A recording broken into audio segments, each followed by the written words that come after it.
Ma julgen olla naiivne ja ütlen, et siin hakatakse muutma maailma. Ma luban teile, et Bergi maja hakkab täiega elama ja hingama ja tuletan teile meelde, et teie tööl on päriselt metsik mõju. Mul on väga suur uhkustunne, et Eesti suurim puithoone on tegelikult koolimaja.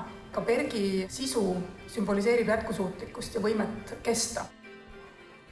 Igal sammul oli tunda, et seda koolimaja väga tahetakse. Pandi pead ja seljad kokku, et see asi valmis saaks. Ja näete, valmis ta ongi. Kukke peal. Ma siiralt loodan, et õpilased, õpetajad võtavad sellest keskkonnast viimast, või mitte viimast, vaid jätavad midagi keskkonnale alles. Ma loodan ka, et teie koolist te murrate ümber selle, et oivikud istuvad esireas ja siis on tükk maad tühja ruumi. Kooliaastad, need peaksid noorele inimesele andma ruumi otsida, katsetada ja unistada. Seda ruumi siin jagub. Ja palju on nähtamatuid inimesi, keda nagu ei oskagi võib-olla esimesel hetkel tänada, et tänaks neid inimesi. Ma peaks tänama nagu seda, kes mõtles selle välja, et hakkame ehitama uusi koolimajasid. Tänan siis riiki selle eest, et seda betooni nagu niimoodi kasutatakse sihipäraselt.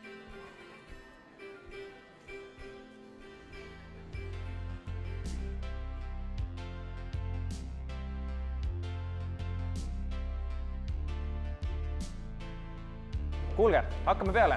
Mõned inimesed veel tulevad juurde ilmselt. Me ei ole siia veel suures osas sisse elanud. Tegelikult need ruumid alles hakkavad elama. Et kõik on päris värske. Aga koolis on juba üleval 3 MTÜ Mondo näitust, mis kõik siis puudutavad ka meie kooli eripära neid sammu suuri ühiskondlikke väljakutseid. Me kasutame hästi palju nende seda maailmahariduse metoodikat ja materjale õppeainete ülesehitamiseks. Õpilasesinduse ruum, meie jaoks hästi oluline institutsioon, et õpilasesindus ei jääks ainult ürituse korraldajaks, vaid nad tõesti õpiks seda demokraatia olemust, kõik need valimised ka mudeldaks seda, mis toimub meil laiemalt ja et õpilasesindus oleks päriselt siis kooli üks juhtimisorganeid.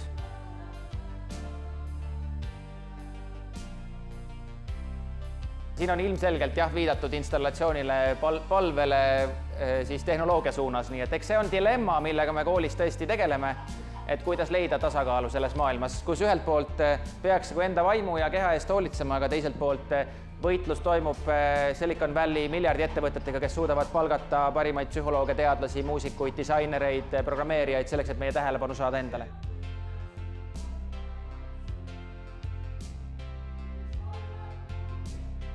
Võtke julgelt käbi ja hääletage, mis mooduli te siis valiksite. Mis te arvate, mis moodul vaieldamatult kõige populaarsem oli? 3% õpilastest ütles, et nemad tahaks psühholoogia moodulit võtta.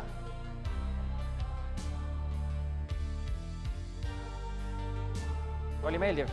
Päriselt. Äge on kuulata sind. Aitäh ja tõesti hea. Ja ma usun, et mitte ainult kuulata, vaid ka näha, mis tulema hakkab.